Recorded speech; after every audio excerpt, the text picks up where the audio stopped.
Okay, our opening graphics have returned once again to the Coffee and Cookie Show. AI made that, I'm not ashamed to admit. Me and Coke, we're on the same page. We're okay with AI, so the rest of the world just needs to get on board.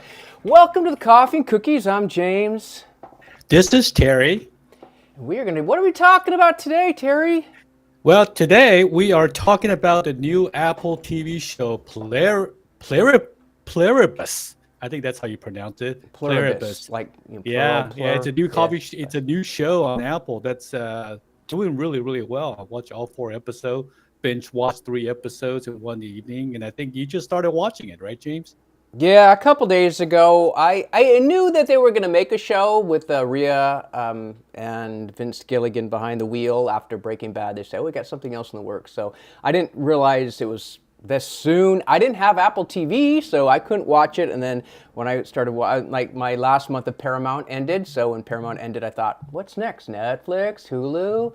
HBO. Actually, it was going to be HBO, but Pluribus is what convinced me. Wait, I need to go back to, and that Slow Horses is back. So yeah, Pluribus is kind of trending right now. Everyone I've recommended it says this is great. So so far, everyone seems to like it. And why is it? Well, first of all, what is it about? What are we talking about here? Apple TV. That's Well, a all we little know so far. background on Pluribus. So, Pluribus is done by the same, I think, executive producer as Breaking Bad.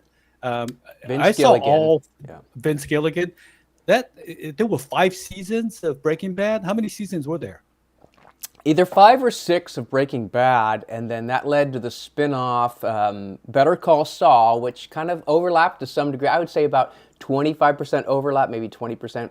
And then or Better Call Saul kind of goes a different way. It's a different kind of show, but it still has Vince's awesomeness. So I highly recommend it. I think after people are done with Pluribus and you run out, they go, what else can I watch? Well, Better Call Saul.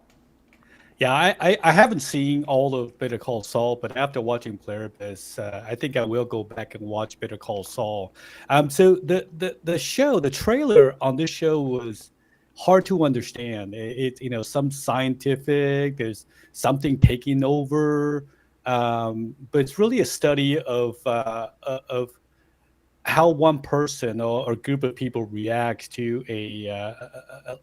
I don't know. Would you call it like a virus, or is it like a Yeah, that's what I narcotics kind of worried magic drug? about. It's I believe it's mismarketed. I think people should just see it. I mean, you only take it's the kind of thing, one episode, you know you're in or out. I think most people hopefully would be in, but it's mismarketed. It kind of has this whole thing about I mean, I think I have the actual quote, the most miserable pro. Okay, so genre-bending science fiction drama where the most miserable person on Earth, played by Rhea Seehorn, must save the world from an overwhelming state of forced happiness. And it's like, not that's just a poor way to describe it. It doesn't really describe I it. would never say that because like I don't understand. Like I don't think she's the most she's cynical, but she just happens to be like someone level-headed, like a thinking cynical person. So it's not like Right. there's anything specifically like, oh, this is the most miserable. She's just was fine, really. Just doesn't like, and this whole overwhelming state of happiness.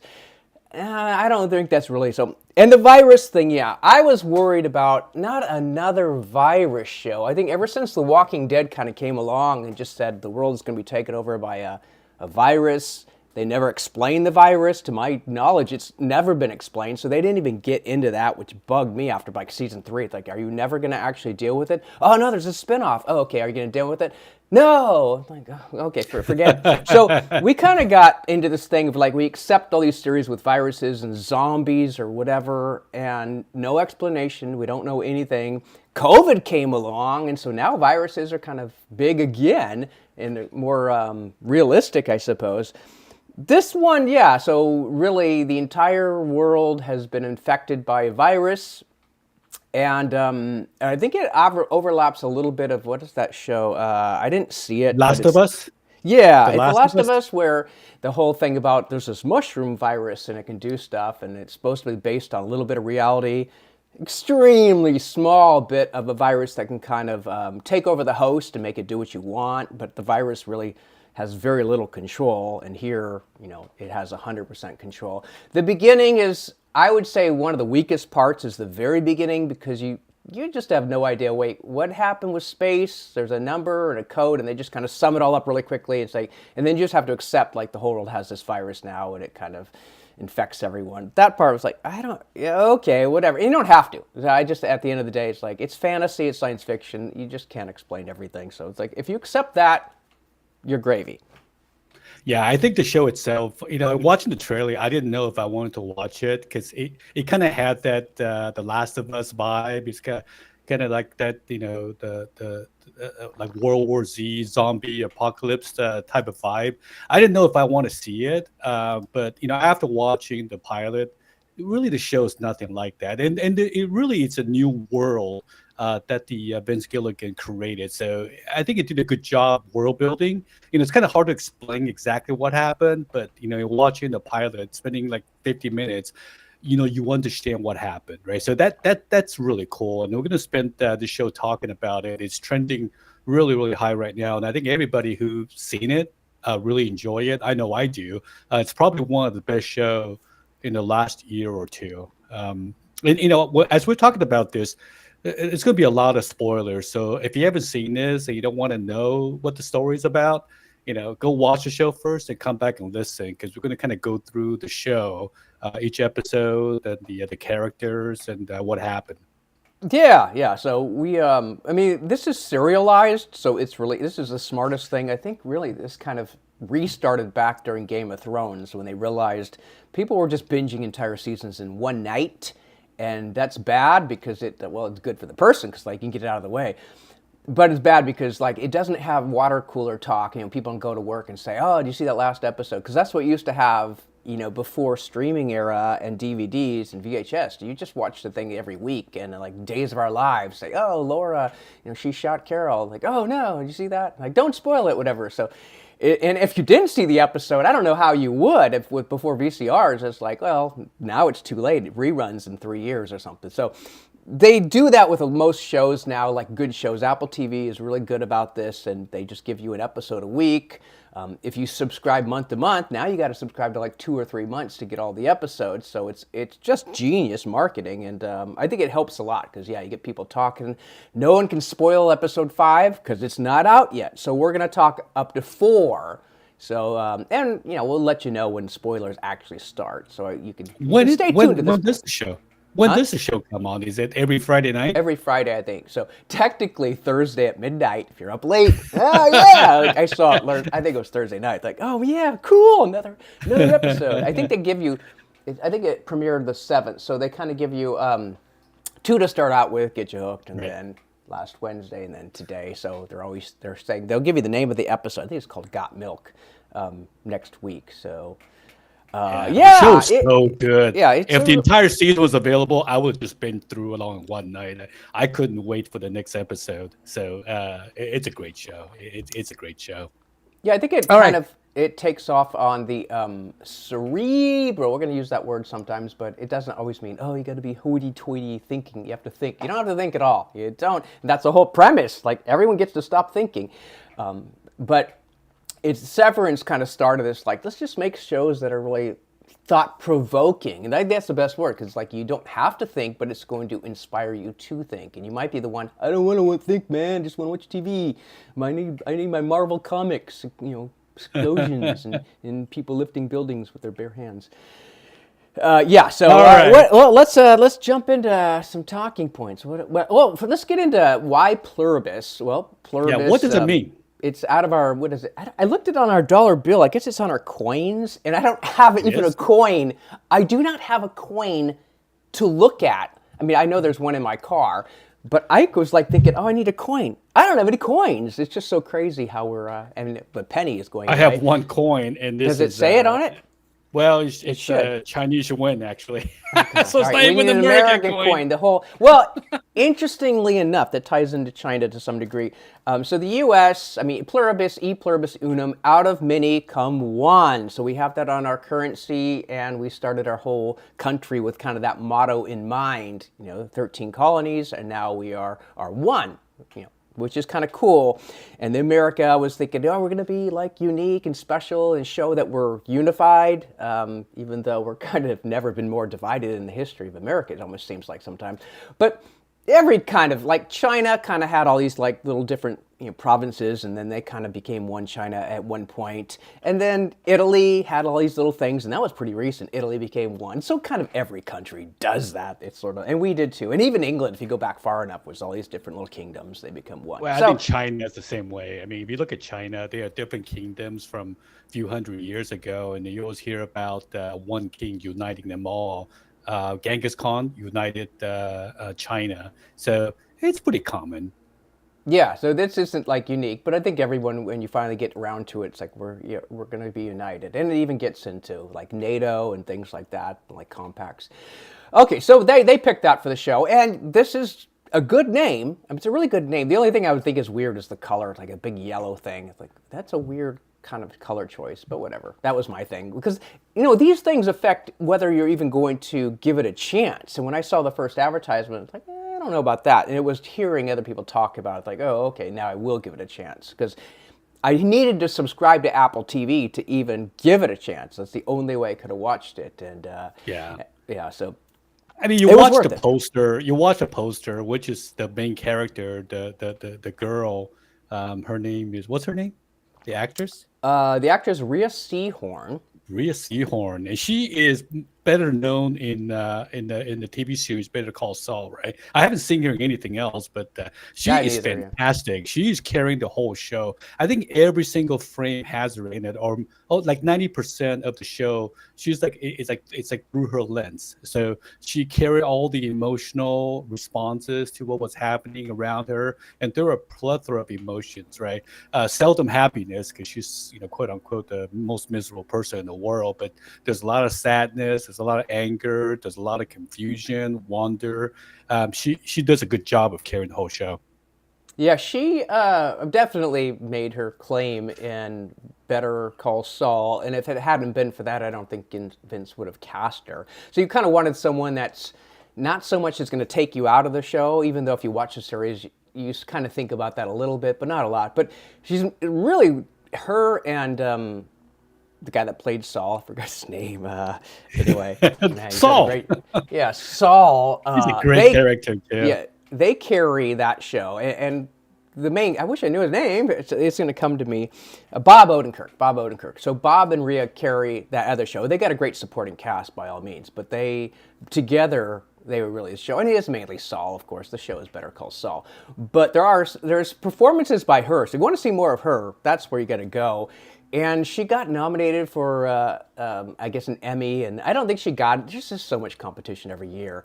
But it was because of this one scene where this character has all this stuff put on her, and she just tries to kind of get through it and be tough, and then it's like she's riding a bus, and it just like hits her. She just breaks down. I thought it's a really, really powerful scene because it kind of sums up her character. Unfortunately, she didn't get it, but again, there's a lot of competition. So she carries the show. And that's not an easy thing to do, because you could say this show, there's two characters. There's her and the collective, which, kind of manifests itself through all these different people. But really, I mean, they do carry use one actress a lot, which is good because she's really pretty. But yeah, she carries the whole show. That's important. Huh? That is more important. Although the show it's great without the pretty eye candies. So let's get into it, James. So again, we're gonna go through all 4 episodes. If you have not seen it and you don't want to know what happened in the show, go watch the show and come back and listen to us. But we're gonna go through all 4 episodes. Okay. Yeah. So let's start with episode number 1. What happened in episode 1, James? Okay. So episode 1, again, this is where you're kind of I wanted to go into as soon as I decided I was going to watch it, I thought, okay, now I don't want to know anything about it. I just want to go in thinking, all right, I don't know what's going to happen, and let's just make sure we check. We are live. We haven't had any comments yet, but we are live. We are okay. Live. I could see ourselves going live. I just don't want some commenting. By the way, you guys, don't be sound. Like, oh, okay. Yeah, that would kill things. Okay, so. These guys are listening into space. It kind of reminds you of that Jodie Foster movie, whatever. Alive. Contact. Contact. Yeah, yeah. And they kind of get a signal, and the signal is almost like Morse code. It's like, oh, at every 72 or 78 seconds it repeats into that.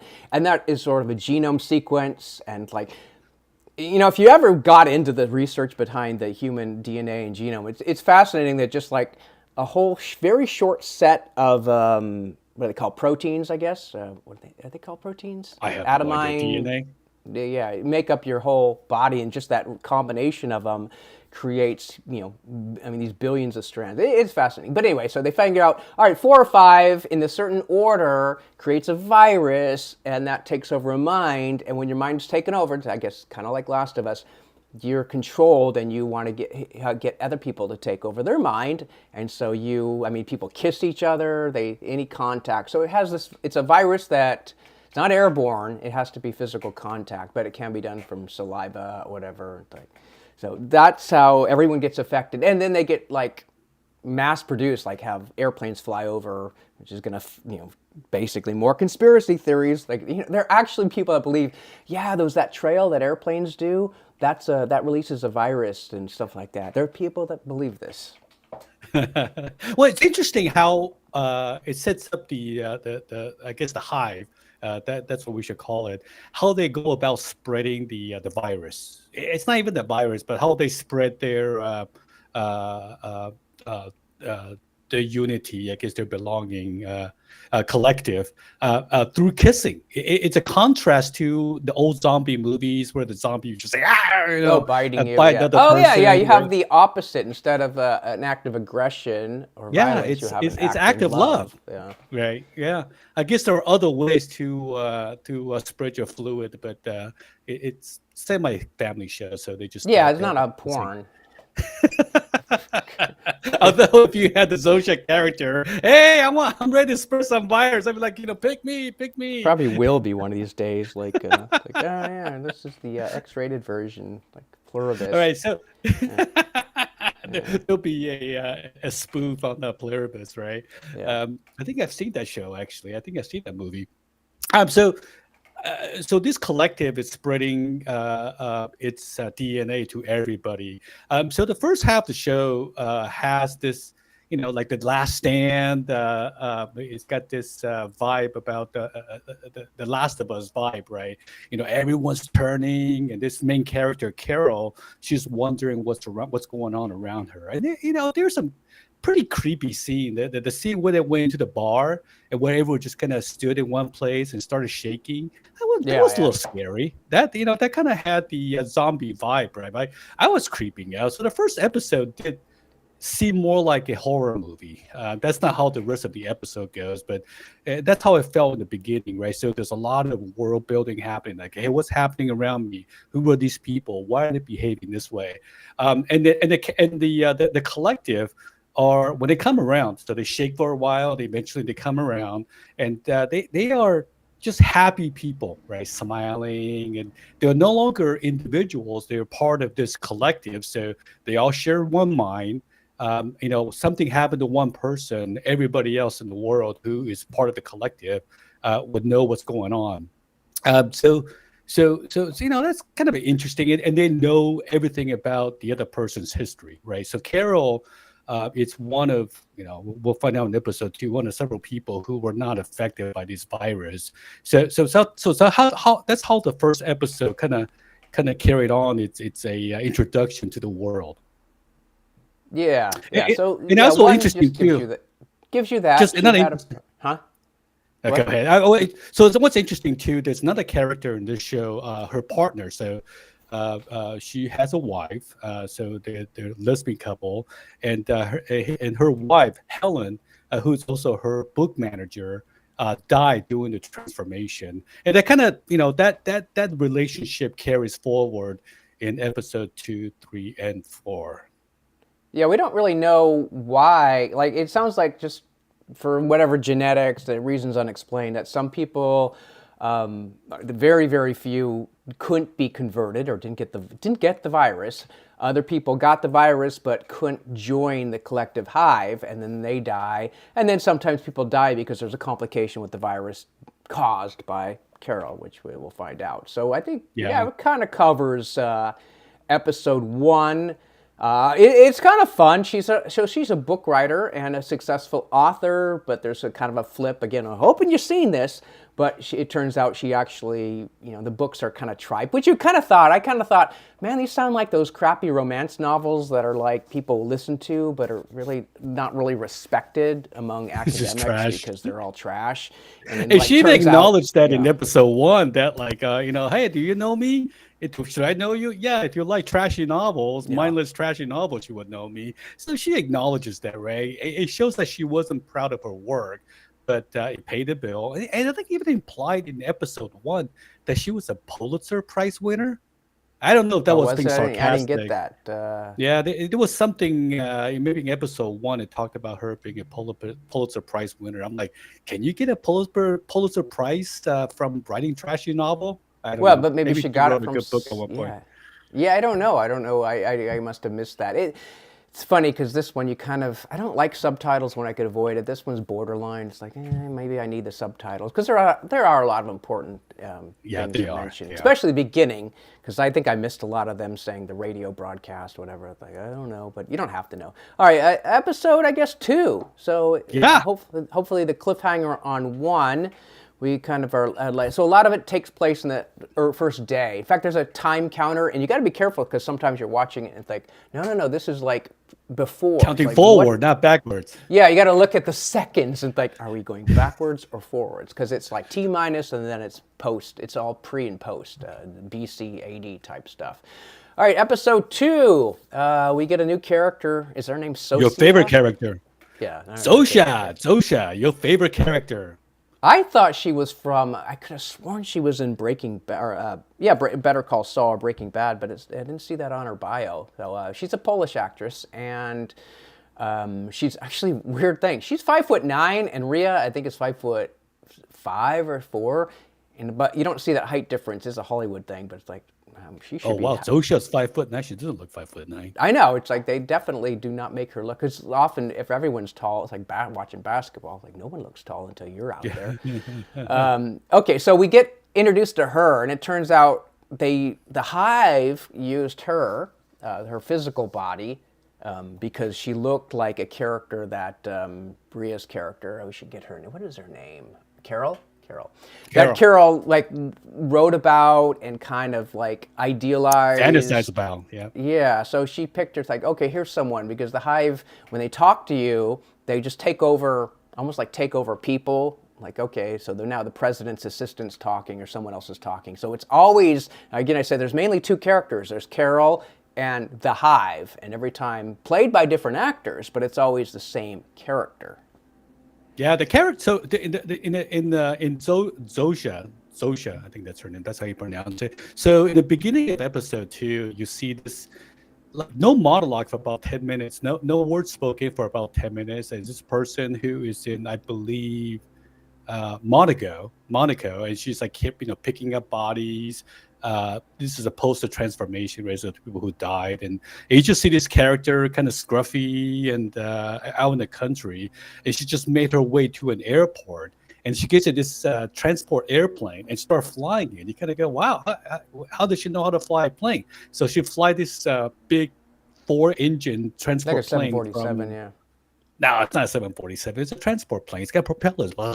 It's got propellers. Oh, did it have Go back and watch propellers? it. Are you sure? Yeah, it's propeller. Yeah, I'm positive. Propellers. Oh, I was the C-130. Never mind, it was the C-130.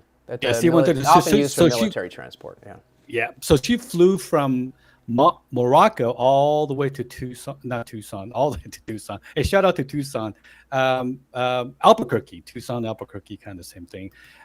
She flies this plane all the way to Albuquerque just so she can introduce herself to I'm forgetting the Carol, right? And in the episode, it's interesting. Carol looked at her and goes, "Well, you look remarkably familiar." So Carol runs inside her house, brought out one of her book. And you know how like this trashy novel with who's the guy with long hair? And you have all this like romantic leads in the front cover. Oh, the guy Fabio got hit with a bird on a roller coaster once. I didn't know that. So all these trashy novels have this like really romantic looking dude, right? So it turns out Zosha a female version looks like the cover model for Carol's books, and I think it's called like Pirate. I said the Pirate King or Yeah, something something like about that. pirates, something with a B. Yeah. That was So interesting. episode 2 was called the Pirate Lady because Zosha is supposed to represent this pirate guy who's ideal person of for Carol. Yeah, Right, who was so you can changed to tell. a. Oh, is there going to be some romance tension? We don't know. There's a hint of it in the episode for which we'll get to, but it's Hive's way of introducing a character that will be comfortable and attractive to Carol. That's how the whole show started. Episode 2 started. Yeah, because there's this like standoffishness, which happens with other characters too, because like they don't trust the hive or like the hive, or it's a kind of a fascinating thing. Yeah, you mentioned the opening. This is a Vince Gilligan thing. He specializes at is just telling stories without dialogue. They did it a lot in Better Call Saul, especially because like almost it got to the beginning of every season opener would be like 5 to 10 minutes of no real dialogue, just things taking place. So he's good with like scenery, cinematography, and stuff, but also close-ups, and just you can spend 5 to 10 minutes making an engaging story. It's like this is really interesting with no dialogue. So that is exactly what you should be able to tell a story without always using words, and I think that's one of his specialties, and we see that in episode 4 especially. But yeah, the beginning, it's just like, it's a cool handoff. It's like, because you're working this is like the epitome of teamwork. Everyone physically is like kind of literally getting thrown the keys, taking the keys, gets in a plane, can fly the plane, because you've got the humanity's knowledge collectively shared. So you know anything. You need to be a doctor to fly a plane or deliver the mail. You just know everything. And that's kind of cool. We kind of see that, and everyone's preparing the way to get this one person that physically looks like someone Carol can relate to and talk to and let her guard down, so to speak. Because the hive, I think it's pretty evident even in episode 2, wants to convert everyone. So even though there's only like 12 holdouts, we want 100%. We need it to be 100%. I think it's just partly because they want everyone to be happy. Why should you get to miss out on this happiness? And they also, I think, maybe there's a fear of, well, what if one person undoes all the work we've been trying to do? So there's that. Yeah, episode 2, we get everything on that. Now there are a few. Yes, There's the the emotional outbursts. outbursts, right? So you want to talk a little bit about the emotional outburst and how it affects the hive? Yeah, so her frustration sometimes can boil over, or she just yells and stuff like that, and we don't know why, but it like causes the hive to Angry. go into a glitch and sort of like get paralyzed, kills people. Mainly, maybe the hive just for whatever reason, some people are subjected to it, or they're in the middle of doing something where you could be Like driving driving a a car car and and you now go into a reboot. you're dead. Yeah. So her outburst, she's had him a couple times, and now she's realizing, your tantrums kill people. If only some of our politicians knew that your tantrums cause problems. You need to stop that. We don't know any politicians like that, right? So that's an interesting, like a boundary for how character walk through the new world, right? She realized that and I think she even showed some emotion when she realized that she killed a few million people. She threw up, right? Just largely because she realized what she did. So other than one other time, she really had to keep her emotion in check as she kind of find her way in this new world. All right, so Okay. in episode 2, so what Carol find out is that there are 12 other people who were just like her in the world who have not been converted, right? So she wanted to beat them. So what happens? She gets on a plane and flies to, I don't know where they flew to, but they flew someplace where she got to meet 5 other people who were just like her. But these 5 people, instead of all 12, these 5 people speak English. So she wanted to meet them. Interesting, there's not a scene on this movie where she's flying on this plane. She did not want to get converted, right? So she's just playing all by herself. She did not want to sit in the first class. She sat in the worst seat in the whole plane, which is her way of defying the hive, I guess. And the pilot, they showed the pilot of this 747. Did you see the pilot? Well, the It's first time it was like, yeah, they looked a like waitress from TGI Friday. Oh, that's right, waitress from TGI Friday. Yeah. Which I thought was kind of cool. Again, a collective, every person knows as much information as everybody else. So this waitress from TGI Friday has the knowledge of a 747 pilot. And there's another funny scene that they show in the episode 3 that kind of counters this, right? So she got to meet 5 other people, and most of the 5 people are actually embracing the new world. They actually like how things are becoming. There's no conflict. Everybody's happy. Even though they're not converted, their family members who are converted, they're happy. They behave the way that they're supposed to be. So unlike Carol, they actually are embracing. They actually look forward to the day that they can become a part of the collective. But there is a character that showed up. I thought he was kind of interesting. Kumba. So what did he show? What did he show up in? So this guy, well, he first of all he says, you know what? He realizes you're like the king. You can have anything you want. It's like, okay, well then I want like 6 gorgeous women to be my escorts, whatever. So he does a lot of things I think a lot of us would do. That's what I would do. He wants good, That's the first best thing I would do. Food. Yeah. I want to fly in Air Force One. I want to have all the models around me. Yeah, he wants the I'm best just living plane. it up. Now, technically, interesting choice is like if you look at lifestyles of the rich and famous, that's not the best, most luxurious plane you could buy by any means. It's like it's a cool plane, it's got a stigma to the name, but it's like, and it's well done. But there are better planes where you'd just be living more like a king. But that's what he chose, and it is kind of cool. So, yeah, he's one that like kind of more selfish. It's like this, if this is what it is, I'm taking advantage of it. I'm just going to use it all for me. It makes him kind of. Well, definitely at this point a 2-dimensional character. It's like, okay, well, he's just a simple person, nothing deeper. And I think a lot of the others, they've kind of, and by choice, they've kind of made them kind of 2-dimensional. It's like they're very diverse. They come from all corners of the world. That's why half of them don't even speak English, but she wants to meet the ones that do. But they're simple. They're like, nobody's that complicated. They're all either, want to join the hive when they can, or I think it makes a big difference that they have loved ones that are converted but still physically present. And I think if Helen had lived, that might have changed things for Carol's acceptance of it. So it kind of was important that Helen died. Because with the other people, they got family still alive. So they're sort of like, it's not perfect, but it is what it is. My son's still with me, so I'm happy. Yeah, never mind the fact that my son has the memory of my husband, who had memory of us conceiving my son. But that's kind of like the dilemma of the collective.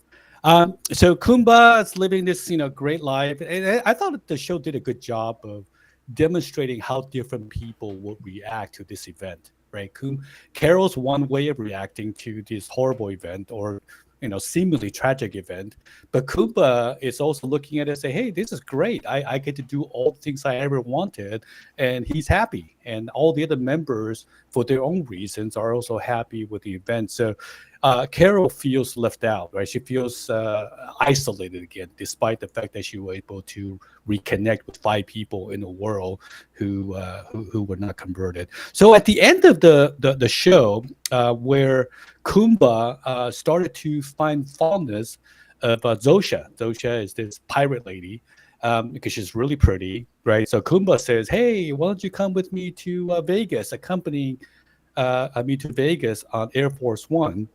And Kumba was asking Carol's permission, blessing, for Zosha to go with him. What did she do? Yeah, At so first she it said kind of yes. like a thing of like, hey, you guys are no longer dating. You mind if I? It was kind of that Yeah, not situation dating. where your Yeah, friend yeah, says, right. since you guys stopped dating, you mind if I ask her out? And it's like she can't really say no. Right. And again, that emotionally or mentally, this person's just the hive. It doesn't really matter. Yeah. Everyone's the same. But physically, I think she's kind of like, no, that was a gift to me. They brought her to me. So she's like, I don't care. Do what you want. And you think. Is she really gonna let her go? So you kind of got that cliffhanger. Also episode 2, we also meet, but kind of don't really meet on the phone. There's one holdout that looks like it's kind of another Carol, but like a man in Paraguay. She tries to contact him. I think she That's wants to say, episode hey, 3. no. You're Well, she spoiling does it. call him on the plane. She calls him on the plane, and he That comes. was episode 3. But they're still on the plane at that point. Remember, they are. Oh, It's and on the she's way flying back. back on the plane. Okay, fine. Yeah. Whatever. You're spoiling it. No, we spoiled the spoiler.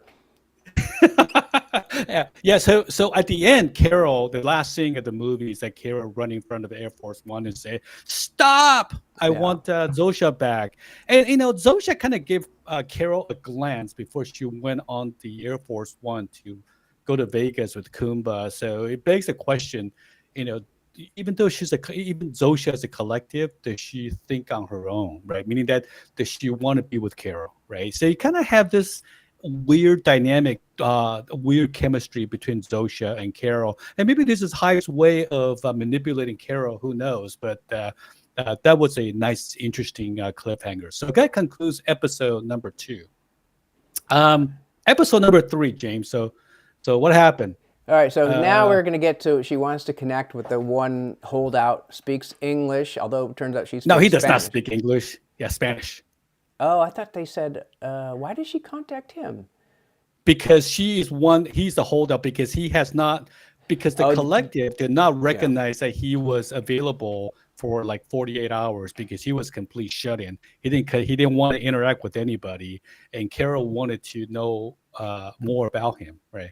Because she got tired about, I met all these people, but they all say they are happy with the Hive, with what happened. I want to meet the person who's not happy, who's a shut-in. So, but he doesn't speak in English, right? So she called him up using what Spanish she knows. You know a little Spanish, James. Maybe you can it's be kind that of fun. person. It's like, especially when someone speaks that simply. It's like, I know that. I don't know all the swear words she used, but I know I haven't studied strong enough. So that's been an interesting thing. So you kind of know there's another person out there that's probably, I mean, my guess, I can predict, they're going to team up and try to figure out a solution to this. So that's like, because at some point you do want her to be able to have a normal conversation with somebody else that thinks along the same lines, because otherwise it's kind of more soliloquy. So we get that, and we get the grocery store scene, right? Yeah, the grocery store scene. Yeah, she realizes she needs food, and these people will bring it to her door. They'll bring her breakfast, but she's like, no, I'm an independent woman, and I can't have that. But, I mean, it's sort of like 6 of 1, half dozen. So she'll go to a store. She goes to Sprouts. They use the name brand there, and there's nothing in there because like they think it is kind of cool when they just say, oh, by the way, we're turning off the lights at night because we don't need lights because there's no crime and everyone's done for the day. So it's very efficient. It like kind of reminds you, if you didn't like a lot of our.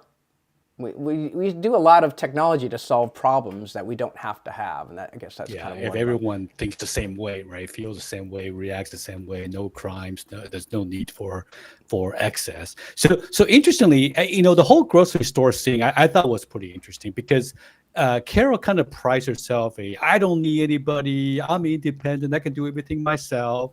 I don't need your food, even though it's beautifully cooked. I personally would have taken the fancy food from the collective, but she's saying like, I want to eat on my own. This is what I do, right? So she drives herself to the grocery store, and then what happens? The grocery store is empty, right? And then she called up the Hive and go like, the grocery store is empty, right?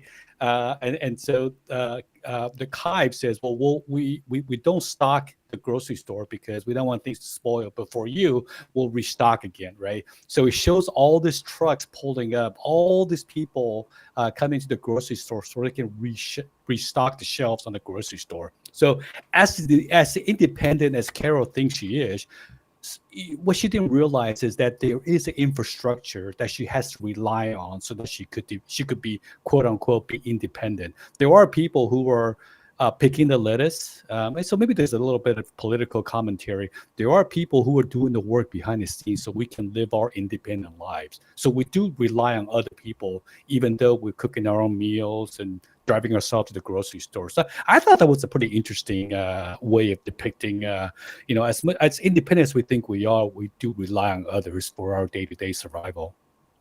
Yeah, she could have like she has no showed no signs of wanting to start her own garden or things like that. But even then, I mean, yeah, you really can't get down to being a complete individual. Again, you don't have to analyze it, but if you think about it, even if you started your own garden, like where would the water come from? Where does your electricity come from? Where does Yeah, any of where'd you this get stuff come seeds? from? Huh? Where do you get the seeds to plant Yeah, the yeah. garden, right? Where do you get the rake? Where do you get the shovel, right? So we're not as independent as we think we are.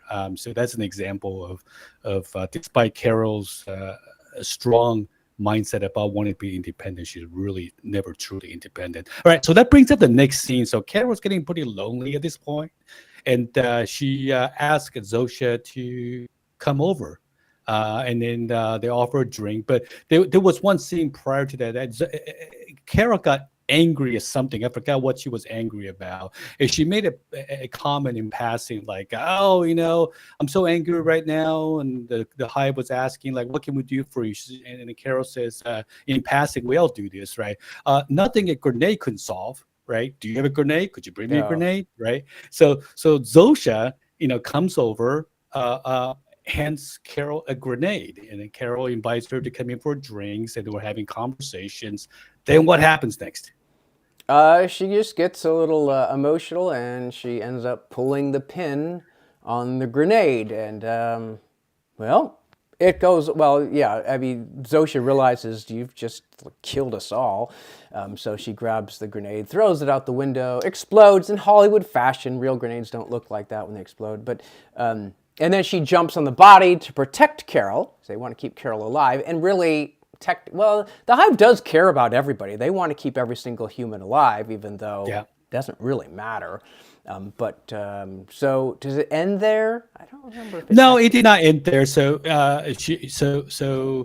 Carol, they didn't even have to call the hospital because Zosha was still conscious, even though Oh she was yeah. hurt, but she was conscious. So the ambulance were coming, and the siren was going off largely to inform Carol that help is on the way.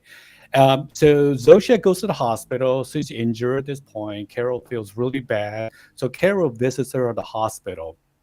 And so she's fine. She's injured, but she's recovering. So a person comes out to talk to Carol, and this guy wears a DHL uniform, right? Talking as if he's a doctor, Yeah. but he's a DHL guy. Telling Carol that Zosha is doing well, she's recovering nicely, and there was an interesting conversation between Carol and this DHL dude. She, basically DHL do say, hey, we would, Carol was surprised that Zosha brought her a real grenade. And Carol was surprised that, like, hey, it's just a figure of speech, right? I didn't really mean a real grenade. But the hive doesn't know the difference between sarcasm and her actual request. So they brought her a real grenade. So Carol started pulling on that string and started asking, like, well, where would you stop? If I asked for a tank, would you give me a tank? And then Hive says, yes, if that makes you happy. And she continues on, like, if I ask for a nuclear bomb, would you give me a nuclear bomb? And the Hive, the DHO kind of hesitates a little bit. He goes, well, we're trying to explain to you the pros and cons in hopes that you could come to your senses. But push comes to shove, if you want a nuclear bomb, we will give you a nuclear bomb, right? So Carol started to put things together, like, oh, okay, these are the constraints. This is how they behave, and she's using that information in subsequent episode, the next episode, to try to find ways to reverse this spread of the collective.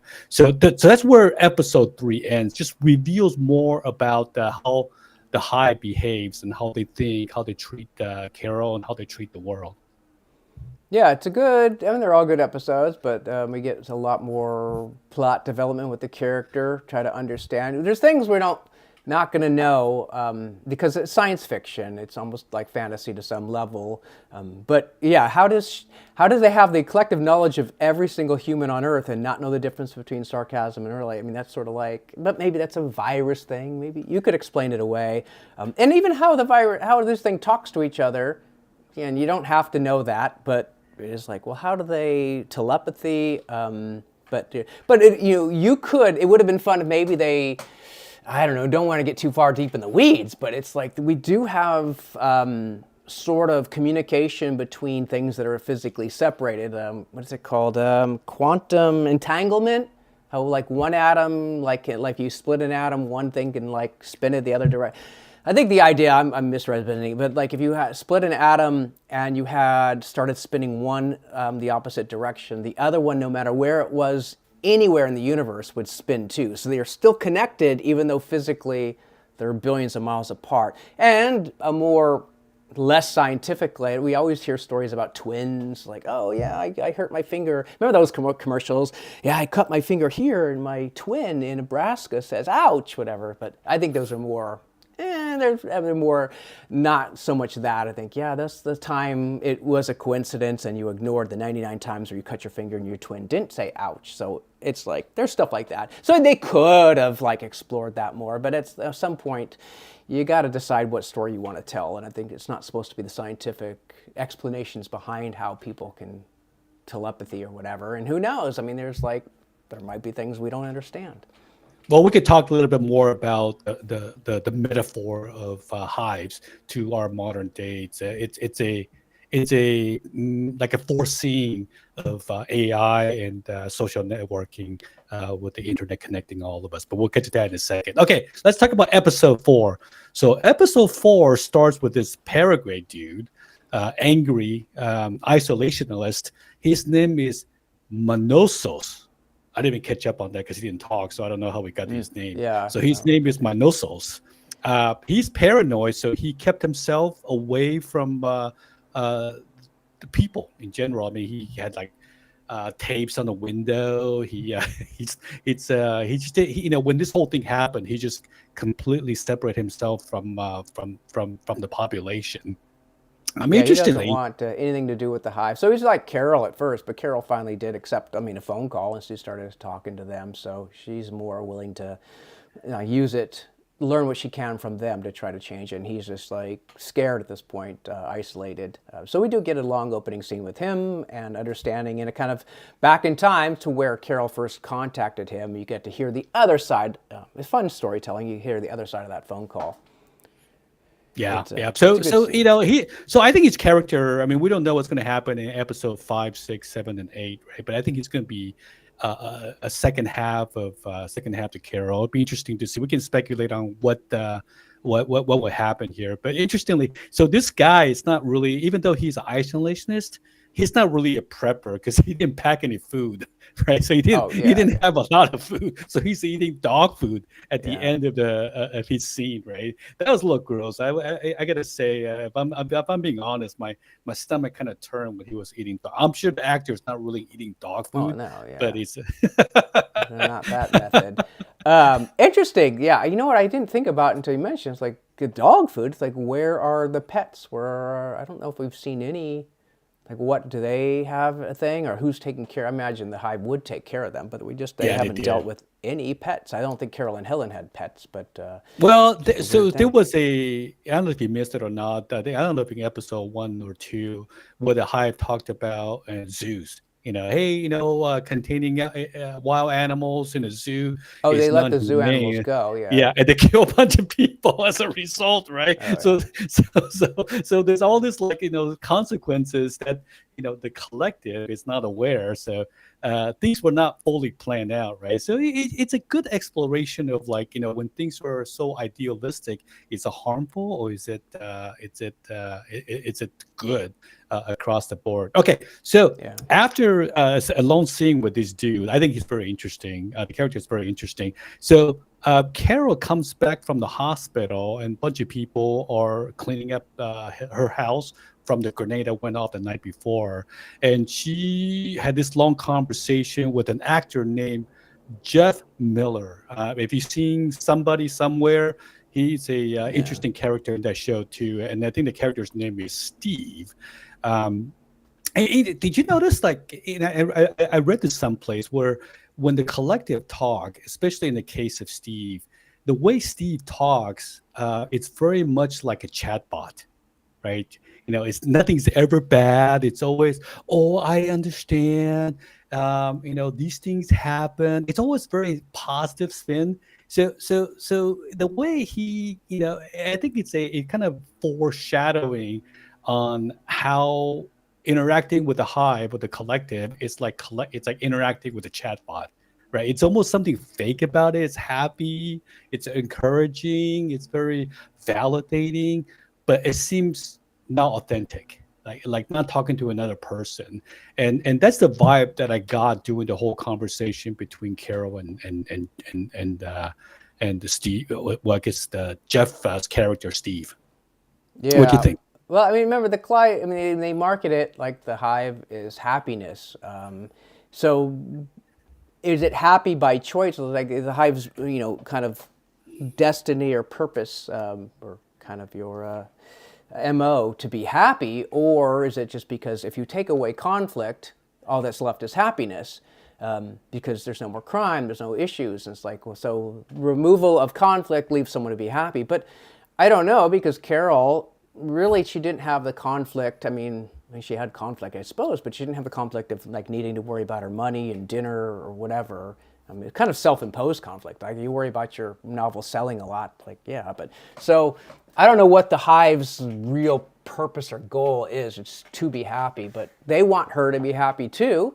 And that could be the whole. I want to convince you that we're happy. If you join us, you can be happy too. You get into the analysis. That could be about religion or about Facebook or social media, whatever.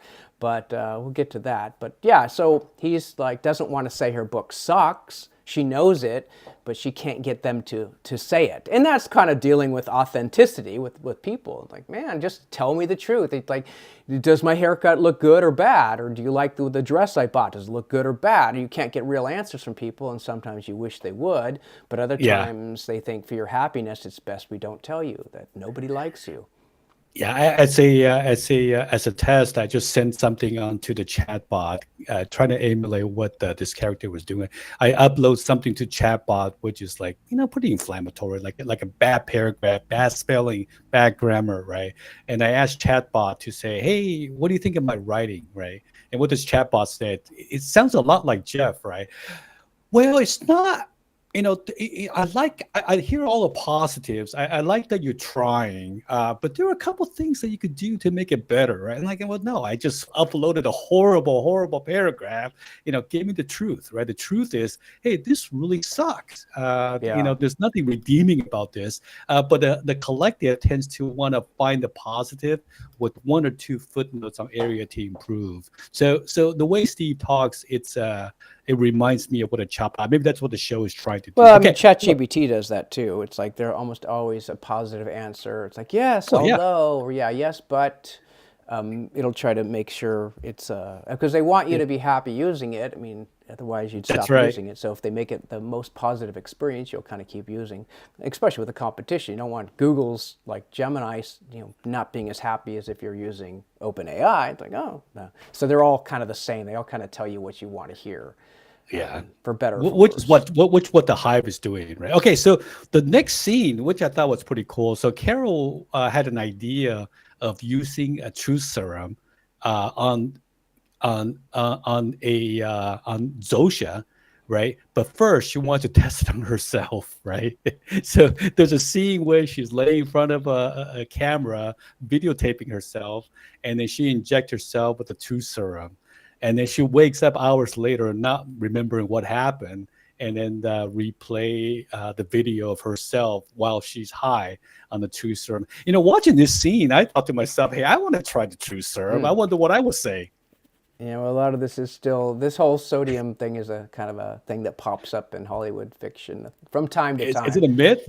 Does it I mean, work? I think it kind of weakens your, it just kind of makes you, like just Inhibition? being on almost any big drug. It's like sometimes you do things and say things that you wouldn't normally say, but you can say alcohol makes people do that at some point. So, yeah, I mean, it's a whole thing like oh yeah, we can scientifically, no, we've had lie detectors forever, and they really, we still have, if we could detect lies, we wouldn't have a whole justice system. We wouldn't need to. Did you kill that person? Yeah, I did. I can't tell a lie. So yeah, nothing really works like that. But it's a fun, it's a fun thing to explore. I always think, I look at the video cameras, like they still sell video cameras, like dedicated video cameras that aren't like for TV. Like, dang, I They didn't know that. do. They do. You can buy it for $40 now.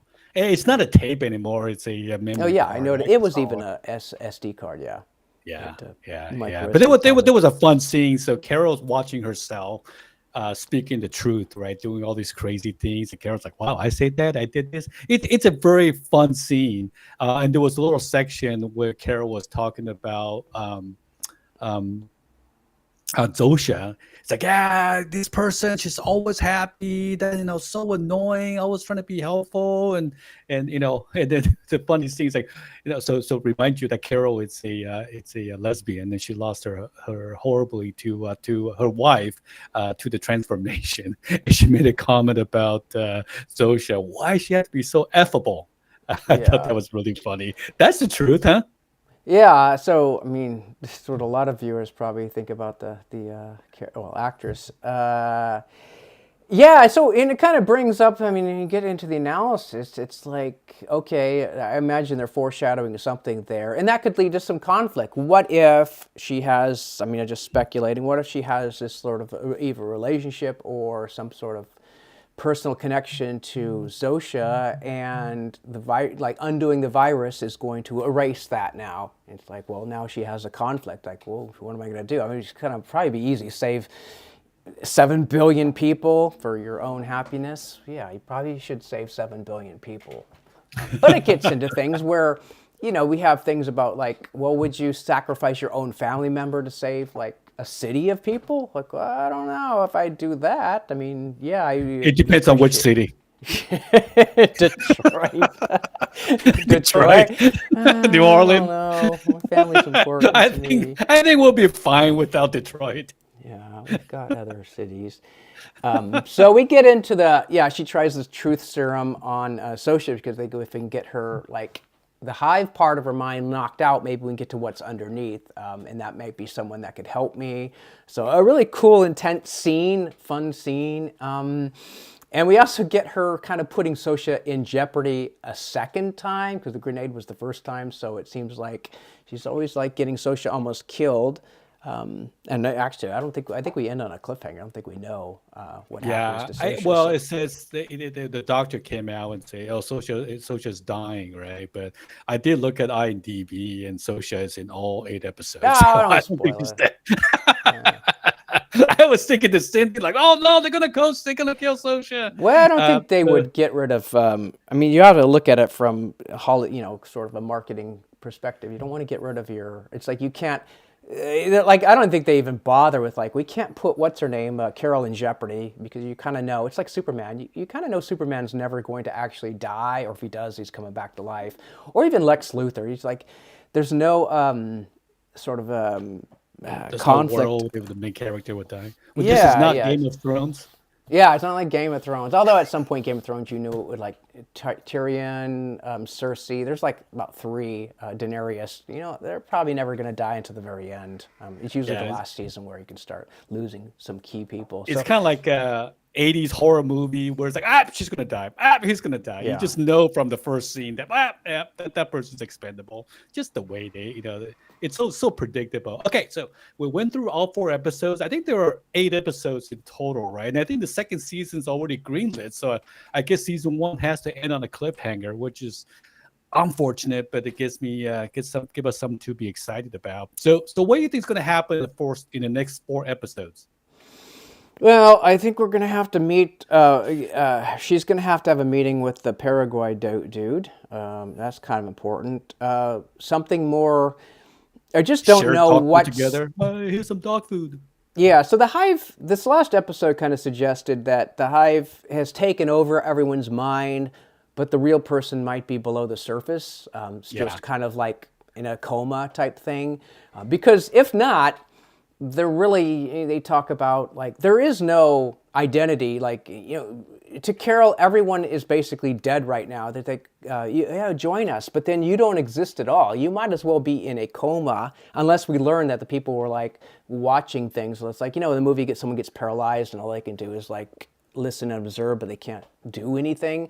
And if the people are in that state, then yeah, you definitely. But if they're sort of, all that's left are memories, then you don't exist at all. To me, there's no real conflict about joining the hive because you're not happy because you don't feel anything. You don't exist. So I don't see why anyone would want, like even the others, don't they see that? You don't exist anymore if you don't have your own identity. And it gets into, the themes that we will talk about. It's like, what's the point of being part of a collective if you don't contribute, if you don't think independently? Yeah, so this show, the whole collective and the happiness, it's synonymous, or it's it kind of hints at the social media, right? So, like the internet, the liberation, the popularity of internet across the world, we all have information, right? When something happens halfway around the world through social media, we pretty much know exactly what happened, but so like in the collective doesn't really, so the show does a good job of the collective just doing conversation. They just state facts, like this is what happened, at this time, at this at this place, this is what happened, but they don't have an interpretation of what really happened. And that kind of parallels with what people are going through right now. People just regurgitate what they see and what they hear on the news and or social media. People almost don't interpret anymore. And Carol is a person who, as an author, she reinterprets what she sees and what she reads, right? Often very cynical, but she reinterprets. The Hive don't do that anymore, right? So they're almost a foreshadowing of of what's happening to our society at this moment, right?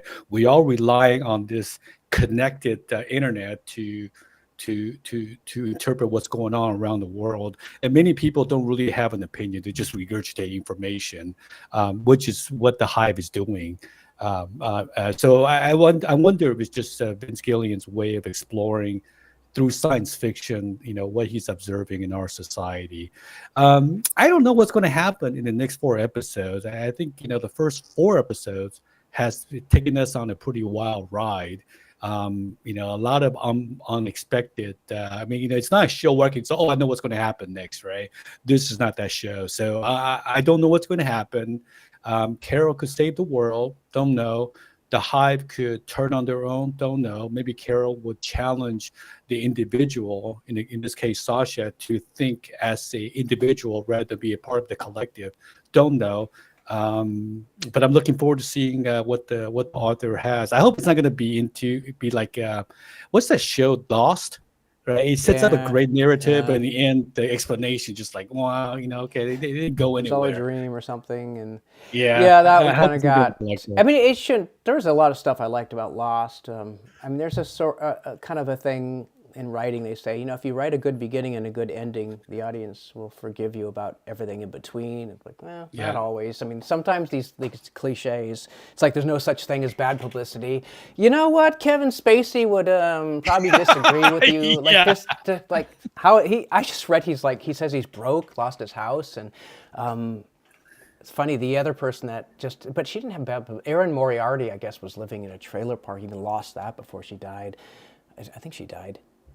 Happy Days, but I don't know don't who think it's that bad is. publicity. I think just bad luck or bad choices. But yeah, you can run out of ideas and have a problem. This could go the wrong way with season 2. I'll predict they're not going to cancel the virus, because then, whoa, what now? It's like, Yeah. and maybe that's okay. Or maybe season 2 is something else happens, or a different world. Is it still going to be Carol and her struggles? So there's a chance they could wrap it up, but I don't think, my prediction's like, you got something going. Apple's probably said, guys, we got a hit. Let's keep it going. It's like Severance. It's like, well, now what? What's the next step?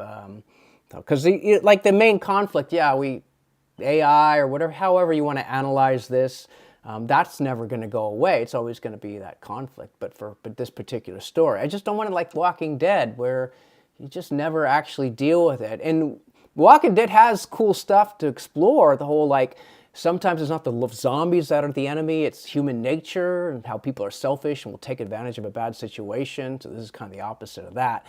But then they kind of did the same thing, They had the governor's the bad guy, and then they had another guy's the bad guy. It's like, it's the same person just with a different haircut. It's like, we're getting into, emotional, we got to go find food. That's conflict. It's great.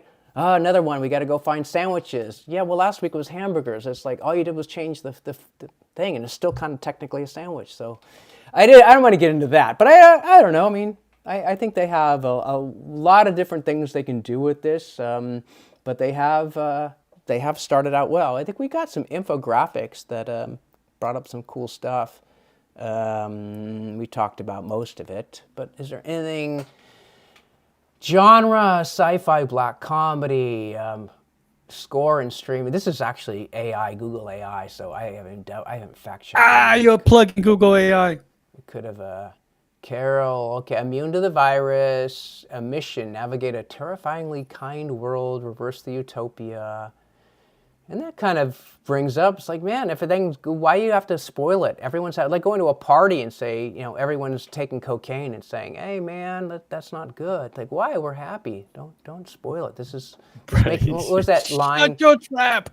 Yeah, well, and then remember that, like, that Keanu Reeves character, he's like, I like smoking. It's like the one thing that makes me happy. Don't take this away from me type thing.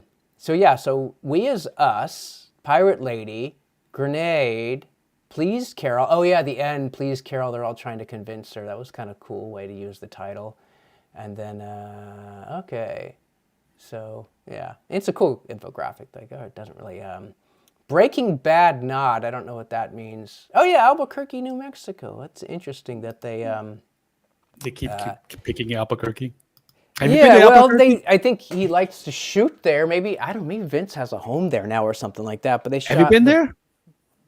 Not by choice. Albuquerque. Nah, I may have driven through it, but I don't think I've ever spent any time in New Mexico. Yeah, I've been there once. It's it's a cool place. I could see the cinematography beauty because there are all these hills and the sky is incredibly blue and the air is very clear. So yeah, I could see the charm I would want to live there for sure.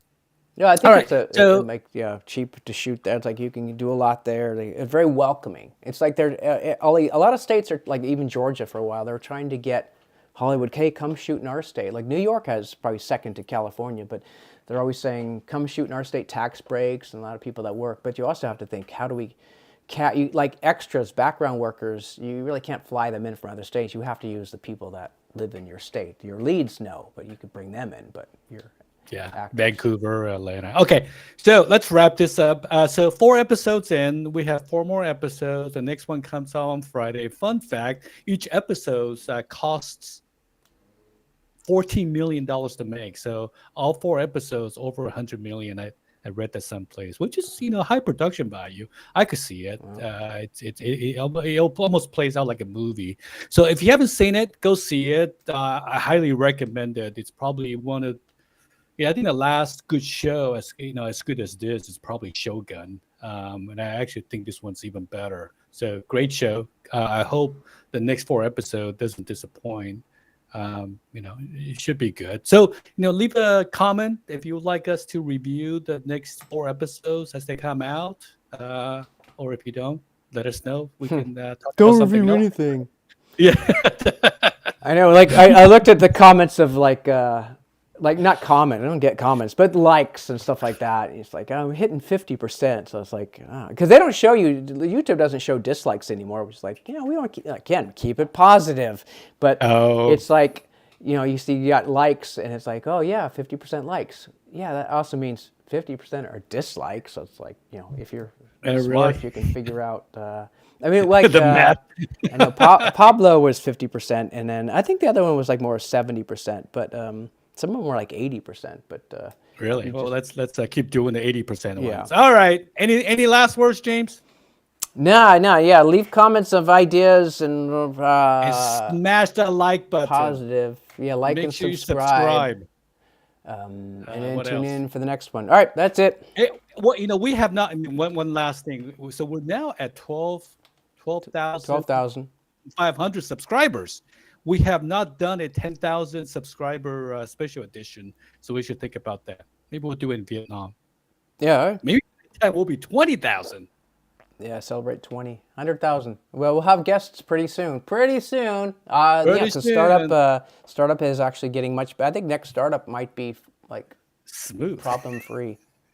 Okay. All right, everybody. We're gonna try to pump one out once every week. So Yeah, once a week is today's the goal. Sunday. Maybe we'll do one next Sunday. All right. Stay All right. tuned. Share